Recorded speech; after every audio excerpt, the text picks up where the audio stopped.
깊이가 다른 경제 콘텐츠 3프로TV 오늘 아침 라이브 정용진 이주호입니다. 네, 지금 저희 송출에 약간 문제가 좀 있었던 네. 것 같죠. 네, 지금도 완벽하게 뭐 원활하진 않은 것 같은데 최대한 가면서 계속해서 저희가 네. 좀 고쳐 나가도록 하겠습니다. 예. 네, 보시는 분들께 사과 말씀드리고요. 오늘은 어떤 분들과 함께하죠? 자, 오늘 권순우 취재팀장과 함께 지난 주말에 있었던 가장 컸던 뉴스 잭슨홀 미팅 네, 그 내용 한번 짚어볼 거고요. 그리고 주말에 뉴스들이 여러 가지가 있었죠. 한일 정상회담이 진행이 됐고 그다음에 이제 한미 정상회담이 이제 오늘부터 진행될 예정입니다. 조금 전에 이재명 대통령이 미국에 도착을 했기 때문에 그 관련된 내용들 어떤 의제로 어떤 식으로 진행될 것인지에 대해서는 상지대 소연철 교수님이 인덱스 시간에 준비하고 있으니까 그때 한번 살펴보시죠. 네. 자, 그러면 바로 뉴스부터 한번 시작을 네. 해보도록 하겠습니다. 권순우 팀장님 나오셨고요. 어서 오십시오. 예, 안녕하세요. 3프로TV 권순우 취재팀장입니다. 네, 반갑습니다. 반갑습니다. 반갑습니다. 네. 그러니까 월요일이 참 문제가 있는 것 같아요. 월요일에? 예, 예. 아니, 이게 건물이 주말에 어떤 사이에 변화가 생기면은 좀 방송 쪽에 좀 문제가 좀 생기는 것 같은데 네. 이 오늘은 조금 아쉬운 건 뭐냐면 일단은 뉴욕 증시 마감 상황을 한번 살펴보시면 뉴욕 증시를 비롯해서 거의 모든 위험 자산들이 다 올랐습니다. 뭐 이더리움도 막 엄청 오르고 다우존스는 1.89% 거의 2% 가까이 올랐고요. 나스닥도 1.88%, S&P 500도 1.52% 상승했습니다. 이게 그 러셀 2000 같은 경우도 굉장히 많이 올랐어요. 그러니까 네. 금리 인하에 대한 기대감이 많이 올랐다는 건데 그 이유는 이따 좀 자세하게 설명을 드리겠지만 이제 파월 의장이 조금은 좀 비둘기적인 발언을 좀 했다라고 해가지고 이제 위험 자산이 다 오르는 겁니다. 네. 그리고 이제 조금 지나고서 좀 이렇게 와 그리고 환호를 하고 나서 좀 근데 도대체 뭐라 그랬지? 라고 해서 한번 일단 오르고. 예, 일단 오르고 곰곰이 생각을 해보니까 야 근데 그렇게까지 뭐 좋게 얘기한 건 아닌 것 같은데라는 분위기가 좀 돼요. 네. 그래갖고 이제 코스피도 지금 워낙 미국 증시가 많이 올랐기 때문에 좀 긍정적인 분위기에서 시작이 될 것 같긴 한데 지금 약간은 조금 냉정하게 좀 평가를 좀 하고 있는 상황입니다. 이게 어떤 걸로 이거를 좀 확인할 수 있냐면은 그 9월에 기준금리가 인하될 확률이 얼마나 될 것 같으냐. 네. 그랬을 때 파월 의장 발언 직후에는 거의 한 92%까지 쫙 올라갔습니다. 네. 네. 그러니까 야 이거 무조건 인하지. 그러고서 쫙 올라갔다가 발언을 하나하나 씹어보면서 아닐 수도 있겠다. 혹은 네. 그러니까 9월은 뭐 한 번 정도 인하를 할 수 있는데 우리는 한 150bp 정도 뭐 0.15% 정도 등 1.5% 정도를 네네. 생각하고 있는 건데 1.5% 정도를 생각하고 있는 건데 이게 한 번 정도 내릴 거면 좀 아니지 않나? 뭐 이런 생각들을 좀 가지면서 그 페드와치의 그 기준금리 인하 확률이 거의 92%까지 갔다 83%까지 좀 떨어졌습니다. 네. 그래서 우리 시장은 그 이후에 장을 여는 거기 때문에 어떻게 될지를 좀 지켜봐야 될 것 같습니다. 네. 네. 근데 우리까지만 가고 우리까지 가고 네. 우리까지 가고서 오늘 밤에 미국 시장 뭔 생각하는지는 이제 그때 가서 좀 보는 게 좋지 않을까라고 좀 생각은 되고 있습니다. 네. 그리고 노란봉투법 관련된 얘기들이 굉장히 많으시네요. 어제 통과가 됐었죠. 네. 예, 그래서 노란봉투법 그러니까 노동조합 및 노동관계조정법 2, 3조 이거에 대한 개정안이 예. 통과가 됐는데 뭐 통과될 거라는 거를 뭐 다들 예측을 했었죠. 예. 예, 이미 뭐 예측이 됐었던 거고 뭐 다수당인 또 민주당이 통과를 강력하게 얘기를 했었기 때문에 여기에 대해서는 이제 평가가 좀 다르게 나오고 있는 것 같군요. 근데 그 노란봉투법 관련해서는 좀 예민하기도 하고 그 시장에 미치는 영향이 그렇게까지 크진 않아서 그동안 좀 안 다뤄왔었어요. 네. 그러니까 예민한 거에 비해서 시장에 미치는 영향이 좀 제한적이어서 좀 그렇게 말씀을 좀 드렸었는데 근데 이 시간에 설명드리기 너무 긴 얘기인 그런가요? 것 같아요. 네. 네, 근데 그 중에 저는 한국 GM 얘기 나온 거는 조금 찝찝하다는 생각이 좀 있었습니다. 한국 GM이 한국을 뭐 떠나겠다 이런 식으로 얘기를 좀 하고 있는 거죠. 근데 그러니까 이것 때문에 한국 GM이 떠난다라고 볼 수는 없는데, 네. 네, 이걸 그냥- 이제 핑계 삼아. 예, 안 그래도 좀 발 빼려고 그 미국에서 중소형 SUV를 네. 이제 개발을 하고 있거든요. GM 얘기는 저희가 좀 전에 드렸었고요. 예. 그래서 그 부분들은 조금 신경이 쓰이더라고요. 음. 예. 자, 하여튼 뭐 경영계 경제인 협회 뭐 등등에서는 굉장히 반대 목소리를 내고 있고 또 국민의힘도 반대 목소리를 내고 있고요. 그다음에 민노총 등 또 노동자 단체에서는 환영의 목소리를 내고 있습니다. 예. 근데 왜 갑자기 노란봉투법 아니 얘기를- 이제 댓글에 워낙 또 왜 그 얘긴 빼놓고 하냐 이 중요한 뉴스인데 뭐 이런 얘기들이 좀 많으셔서 네, 잠깐 언급을 또 해드렸습니다. 근데 그 내용의 어떤 구조가 생각보다 굉장히 복잡한 얘기인데 저는 어떤 부분에서 좀 이렇게 포인트를 잡는지 잘 모르겠어요. 저는 얘기할까요? 노란봉투법 얘기? 아니 뭐 혹시 하실 게 있으면 뭐 잠깐 그러니까 이게 네. 그 원청하청 구조에서 네. 이거를 이제 그 실질적인 의사결정이 하청에서 일어나지 않는다라는 거 이제 생각을 하시는 거잖아요. 네, 그게 네. 현실이고. 네. 그래서 원청에 대한 사용자 책임을 묻겠다라는 부분인 건데 그러면은 이게 그 공정거래법에서 보면은 원청에서 하청에 있는 부분들에 대해서 간섭을 못하게 돼 있습니다. 네. 네. 그러니까 이 부분들의 실질적인 노동자들의 어떤 그 권익을 채워주기 위해서 원청의 책임을 물어야 된다는 것은 현실적으로 인식을 하고 있는데 네. 규정적으로 보게 됐을 때 그러면은 그 원청의 하청에 대한 장악이 훨씬 더 높아지게 됩니다. 네. 그러니까 그 사이에서의 균형점을 어떻게 찾아야 될 것인지가 잡기가 되게 어려워요. 그러니까 우리는 어쩌면 대기업에 대한 책임을 굉장히 많이 물으려고 하면서 네. 대기업이 모든 것을 결정해 주기를 기대하는 심리도 굉장히 큽니다. 네. 그래서 그 부분들이 좀 중첩되는 영역이다 보니까 노동계가 생각하는 거, 사용자들이 기업계가 생각하는 부분들과 우리나라의 어떤 현실이 충돌되는 부분들에 대한 고민들이 좀 많이 필요한데 이거를 이렇게 원하청 구조의 문제로만 논의가 진행이 되는 부분들은 좀 아쉬움이 좀 저는 있는 상황입니다. 그러니까 그 원청이 이렇게 책임을 많이 가지게 되면 아마 권한도 더 많이 행사할 수 있는 그런 구조로 갈 거다. 그렇죠. 맞나요? 그러니까 지역 균형 발전 같은 경우에도 뭐 대기업이 뭐 경제력 집중되는 부분들에 대해서 굉장히 비판을 많이 하시잖아요. 네. 그러면 이 문제를 어떻게 해결하면 좋겠냐 그러면은 대기업이 좀 해줬으면 좋겠다. 이렇게 되는 구조들이 네. 그 제조업에는 슬픈 전설이 있어. 악권 한번 보시면은 네. 이 대기업 중심의 구조가 어떤 식으로 고착화가 되는지에 대한 얘기를 좀 자세히 다룬 적은 있습니다. 물론 네. 노란봉투법을 직접 다뤘던 건 아니고요. 네. 근데 그 구조에 대한 부분도 한번 고민해 보시면 이건 좋을 한번 것 저희가 같습니다. 시간 내서 뭐 네. 크게 한번 좀 긴 시간 갖고 한번 뭐 토론을 하든 뭐 한번 얘기를 한번 해보도록 하겠습니다. 그 영향에 대한 그러니까 이야기들. 저는 사실 되게 궁금한 부분이 네. 그러니까 이 내용 자체에 대해서 그렇게 많이들 얘기하시는 건지 아니면 정치적 갈등에 대한 얘기를 하시는 건지 그 포인트를 잘 모르겠어요. 네.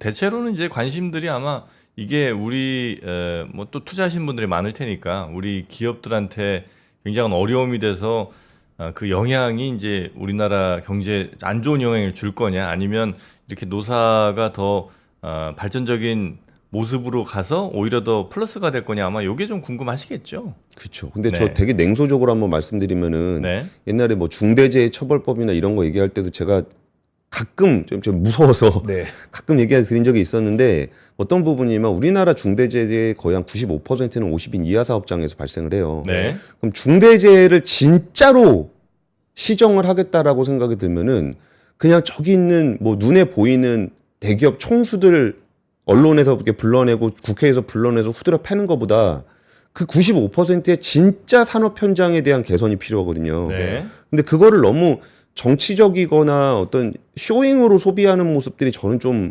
보기가 불편했어요. 그러니까 실제로 고쳐야 되는 부분들, 실제로 노동자들이 어디서 다치고 있는지를 네. 바라보려면 우리가 어쩌면 잘 바라보지 않고 있었던 영역에서 봐야 되는 거거든요. 네네. 근데 원하청 문제도 그래요. 진짜 하청 문제 해결을 하기 위해서 봐야 되는 진짜 실질적인 세상과 아니면 여기서 그냥 그 미디어의 조명을 많이 받고 있는 부분들만 가지고 논의를 해서는 이 구조적인 문제가 해결되지 않기 때문에 좀 더 그런 부분들이 안타까움이 있습니다. 네. 근데 오늘 준비한 뉴스는 좀 또 진행을 해야 가보죠. 되니까요. 네. 두 번째 예, 보겠습니다. 파월 의장이 얘기했던 부분들은 뭐냐면 일단 단기적으로 인플레이션 리스크는 상방이다. 그러니까 인플레이션이 위로 갈 위험이 있다.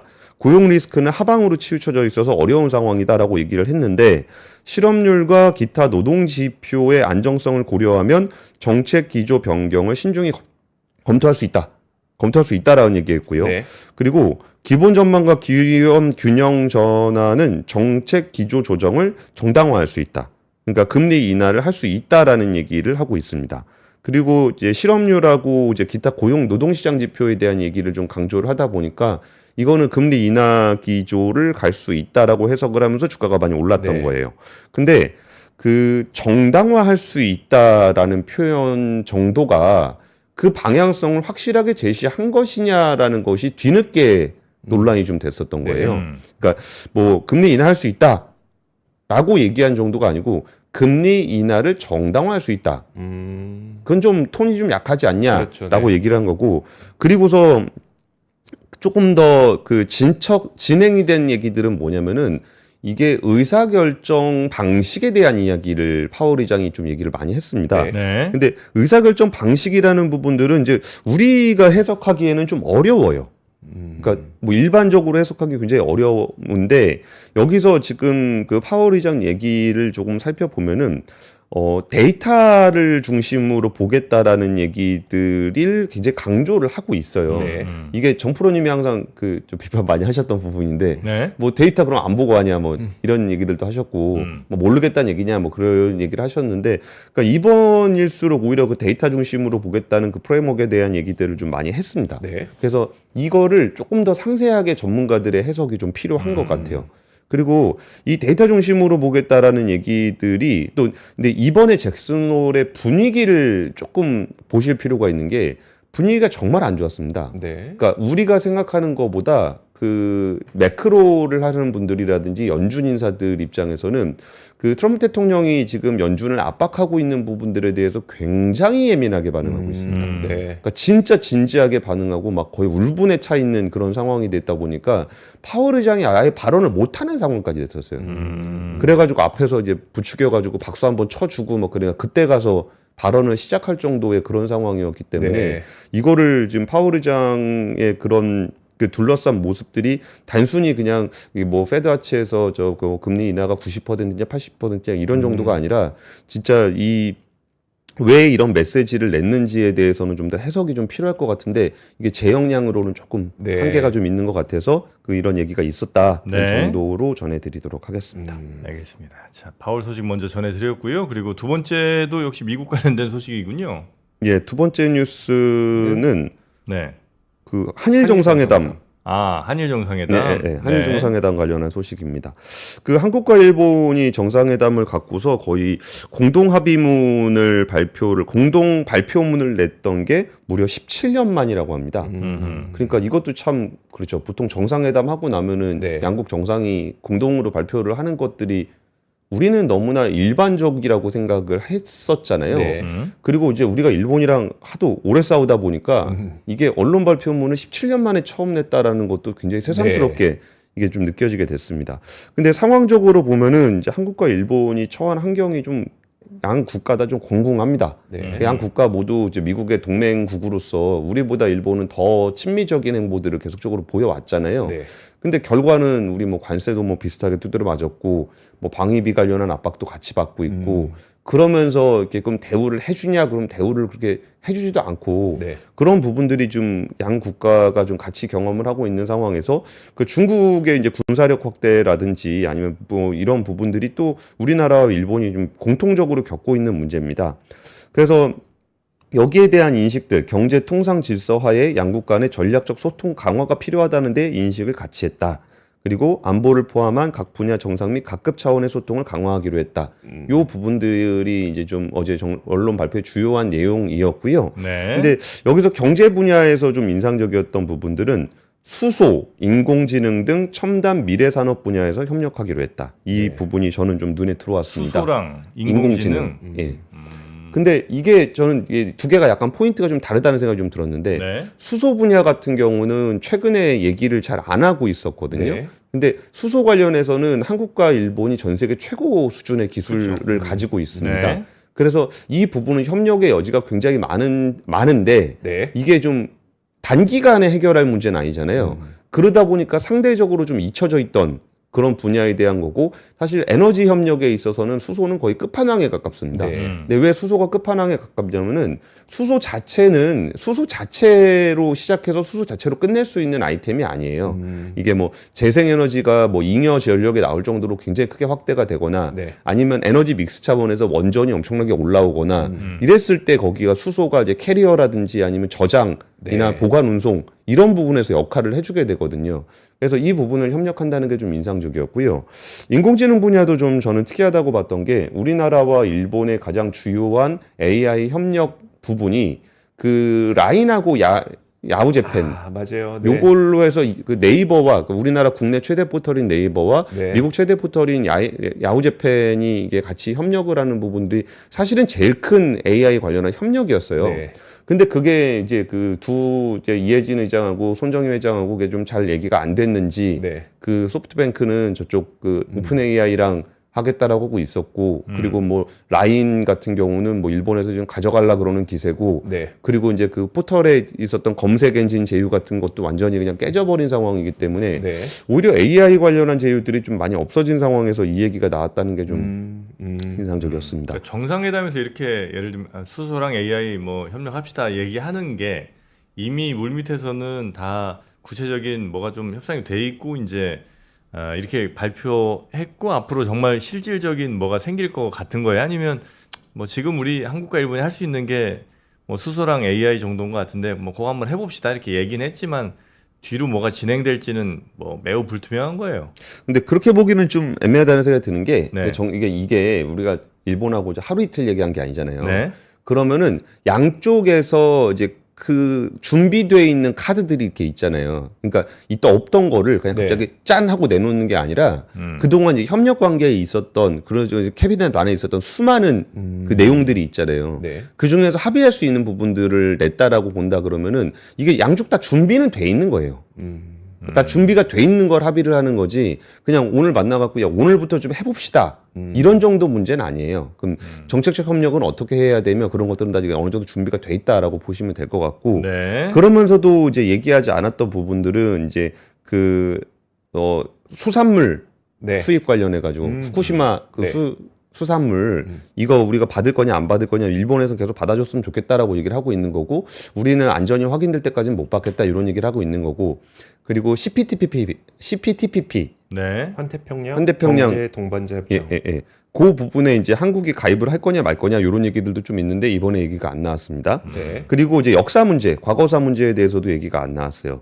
근데 이 부분들은 어쩌면 이게 그런 거 있잖아요. 이렇게 부부도 같이 살다 보면 네. 뭔 얘기하면 싸우는지 압니다.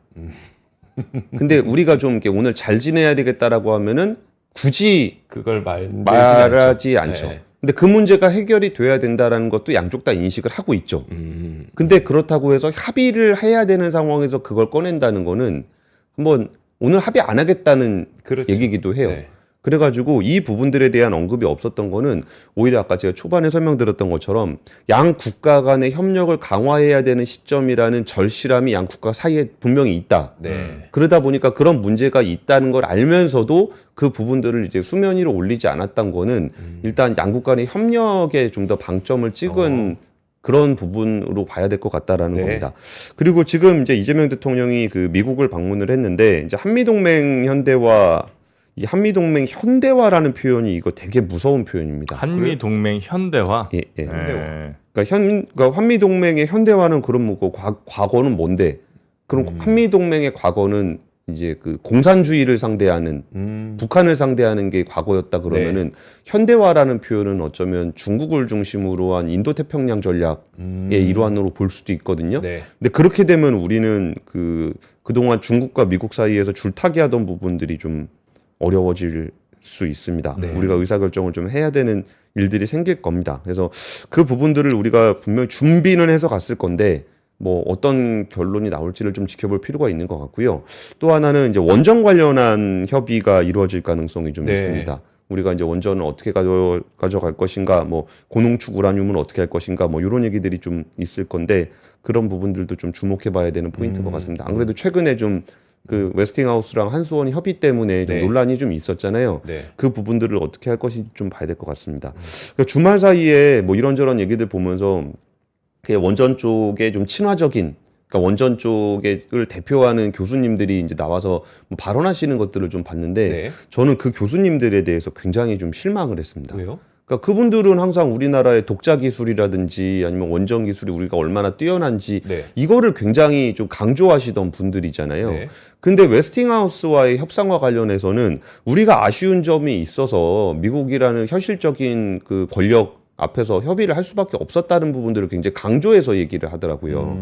근데 그거는 아니 미국의 뭐 패권이 뭐 있고 그거 우리가 모르는 사람이 어디 있습니까? 네. 다 아는데 합의라는 거는 원래 아쉬운 게 있는 사람들끼리 하는 게 합의입니다. 그렇죠. 그러니까 우리도 아쉬운 점이 있고 네. 웨스팅하우스도 아쉬운 점이 있잖아요. 네. 그러니까 합의를 하는 건데 아유 그 뭐 한국 사람들이 뭐 잘 몰라서 그렇지 그 저 우리가 아쉬운 게 있어 이런 얘기들을 그 교수님들이 하시는 거는 좀 아니지 싶었어요. 오히려 우리의 강점이 뭐였는지를 좀 더 강조를 하면서 우리가 합의에 좀 그 주도권을 잡아갈 수 있도록 복돋아 주시는 게 오히려 친원전을 외치시던 교수님들이 하셨어야 되는 역할 아닌가 네. 하는데 오히려 미국 편에서 한국 원전은 뭐 부족한 게 있으니까 그런 합의를 해야 된다라고 얘기를 하시는 부분들이 네. 조금은 좀 실망스러웠습니다. 네. 자, 그리고 세 번째 뉴스도 얼른 가보죠. 예, 세 번째 뉴스는요. 대미 철강 수출이 지난해에 비해서 25% 급감했다라는 겁니다. 네. 7월 기준으로 얘기가 된 건데요. 그 철강 수출액이 2억 8,341만 달러로 지난해 같은 기간 3억 8천만 달러에 비해서 26%가 감소했다는 얘기입니다. 근데 이 부분들의 포인트가 뭐가 있냐면 의외로 이 품목관세가 부과된 게 그 3월 달이었고 네. 그리고 6월 달에 50%로 늘었거든요. 네. 근데 이게 왜 그 미국에서 품목관세를 50%로 올렸을까를 면밀하게 우리 좀 못 봤던 측면이 있는데 우리가 품목관세를 25%를 맞으니까 미국 업체들이 가격을 올렸나 보더라고요. 아, 본인들의 철강 가격을요? 예, 예. 네. 예. 그러니까 우리는 이제 관세 맞고 올라가는 네. 게 있으니까 우리가 불리하잖아요. 그렇죠. 그럼 어느 정도 가격이 좀 인상이 됐을 거 아니에요. 네. 그러니까 미국 업체가 같이 올려버린 거예요. 네. 그러니까 우리나라 수출에 미치는 데미지가 별로 없었던 겁니다. 가격이 비슷하니까. 네. 미국 네. 내수나 수입이나 가격이 비슷하니까 데미지가 덜하다가 이걸 50으로 올려버리니까 확 떨어졌다. 아. 그리고 그게 올라갈 거에 대비해서 또 미리 내보낸 것도 좀 있었고 네. 이게 관세 어떻게 될지 모르겠으니까 수출이 좀 덜 된 것도 있는 것 같은데 그래서 철강 수출을 50%로 올린 다음에 우리나라 철강이 25%가 급감했다라는 거고요. 그리고 자동차 관련한 뉴스도 있었는데 지난달 우리나라의 대미 전기차 수출이 지난해 같은 기간에 비해서 97%가 감소했다. 97%. 안 나갔다는 얘기네요. 안 나갔다는 얘기죠. 164대. 아예 안 팔리는 거예요? 안 팔렸다? 아니 수출이 안 됐다. 아, 미국에서 만들어 팔았다고 보기에도 좀 큰 물량 같긴 한데. 근데 일단은 그게 크고요. 네. 미국에서 만들어 팔았던 게 좀 클 것 같아요. 근데 이거는 좀 추이를 조금 더 지켜볼 필요가 있는 것 같습니다. 네. 이게 지난해 같은 기간에 6,200대를 팔다가 지금 164대가 팔렸다라는 건데 이게 80%, 90% 감소율을 보이는 거는 이제 7월 달이 최고로 많이 급감한 겁니다. 네. 그리고 지금 현대차 울산의 아이오닉 5라든지 코나 EV 라인은 지금 계속적으로 휴업을 벌써 6번째 하고 있습니다. 올해 들어서.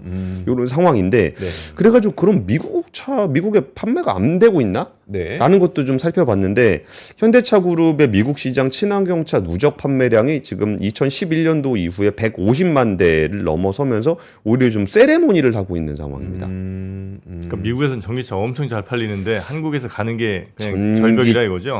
전기차만 이제 발라내기에는 좀 애매하고요. 지금은 이제 친환경차로 해서 네. 하이브리드 포함한 개념이거든요. 네. 근데 그러니까 이게 지표가 약간 기준들이 좀 다르고 여기서 만들었냐 저기서 만들었냐가 좀 달라가지고 네. 이거를 그 실질적으로 영향을 미쳤는지 안 미쳤는지를 보려면 조금 더 지켜볼 필요가 있다는 말씀을 좀 드리는 거예요. 네, 그러니까 월간 지표로 보기에는 조금 헷갈린다는 거예요.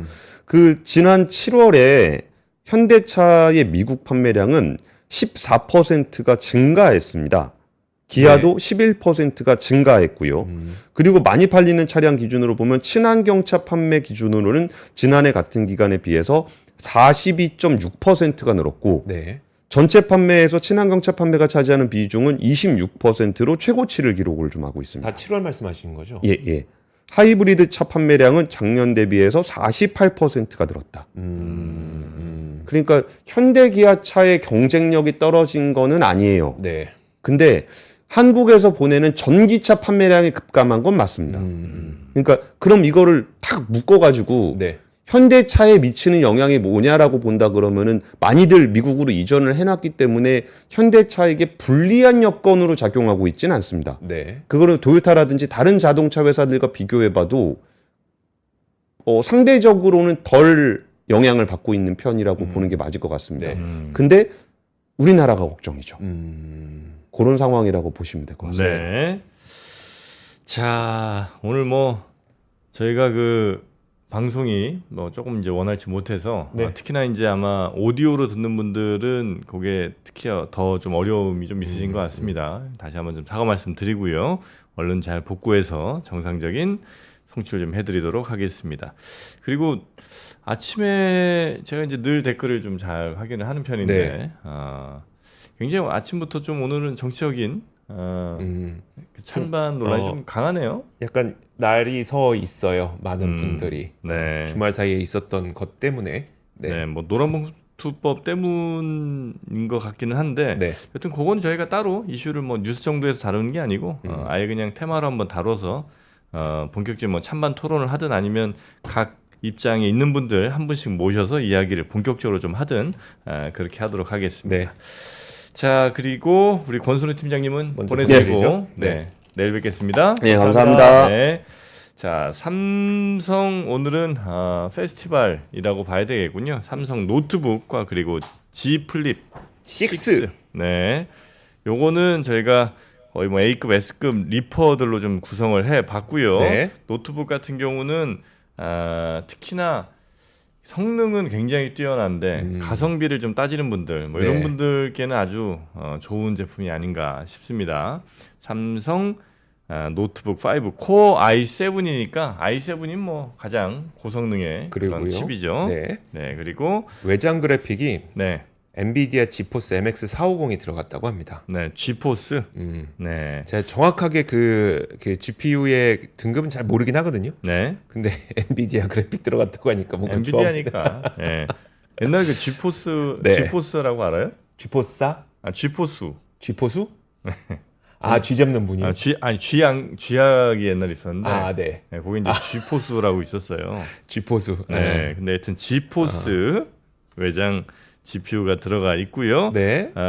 그 저장 용량은 1테라고요. SSD 512에 하드 500 이렇게 이제 1테라고 램이 32기가. 요 정도 뭐 거의 최고 성능이라고 보시면 되니까. 그렇죠. 예, 웬만한 것들은 뭐 다 여기서 무슨 뭐 그래픽 작업이든 다 하실 수가 있고요. 게임도 하실 수 있고요. 네. 이건 12개월 동안 무상 보증을 제공해 드립니다. 네. 무선 마우스도 같이 하나 드리고요. 이렇게 삼성 노트북 5 코어 i7으로 보시면 되겠고 이게 79만 원입니다. 79만 원. 79만 원. 가격까지 좀 참고하시면 좋을 것 같고요. 네. 지금 아마 저희가 그 링크가 달려 있죠. 링크 따라 예. 영상 하단에 링크 따라 들어오시면 바로 확인하실 수 있습니다. 그리고 네. 갤럭시 Z 플립 6도 준비되어 있죠. 네. 갤럭시 Z 플립 뭐 워낙 유명한 제품이죠. 지금 59만 원에 저희가 또 준비를 했습니다. 요건 뭐 어떤 통신사 쓰셔도 상관없고요. 기존 유심 사용하실 때는 저렴한 뭐 LTE 요금도 사용하실 수 있는. 네. 네. 그리고 요거는 알뜰폰으로도 쓸 수 있으니까. 그렇죠. 네. 그냥 뭐 편하게 가장 또 저렴하게 네. 한 달에 뭐 한 2, 3만 원 정도로도 통신 요금 충분히 감당할 수 있는 이게 진짜 절약하는 게 아닌가 맞아요. 싶습니다. 네. 완전히 뭐 S급 리퍼니까 기기는 뭐 완벽에 가깝습니다. 뭐 돈 많으면 세븐 사도 되는데 나는 좀 난 여기다 굳이 이렇게 돈을 많이 쓰고 싶지 않다 싶으신 분들은 네. 이 바로 전작이니까요. Z 플립 6 59만 원에 구매하시고 알뜰폰 요금제 쓰시면 훨씬 더 그 돈 갖고 이제 다른 데 투자도 하고 하실 수 네. 있지 않겠습니까? 알겠습니다. 자, 그렇게 G 플립 6 그리고 삼성 노트북 5 상세한 내용은요. 아무래도 전자제품이다 보니까 좀 더 상세한 내용이 필요하신 분들은 고정 네. 댓글 위에 그 링크 보시면 되고 댓글 위쪽에 있는 고정 댓글 링크 따라가시거나 아니면 저희 영상 하단에 또 링크가 네. 있으니까 그거 눌러보시면 자세히 보실 수 있습니다. 자, 그러면 박병창 이사님 모시러 저희는 가보겠습니다. 전원경 교수님과 함께 미국과 필라델피아를 누비며 세계 7대 미술관을 모두 관람합니다. 관심 있으셨던 분들은 조금 서두르시면 좋겠네요. 영상 아래 링크에서 자세한 내용을 확인하세요.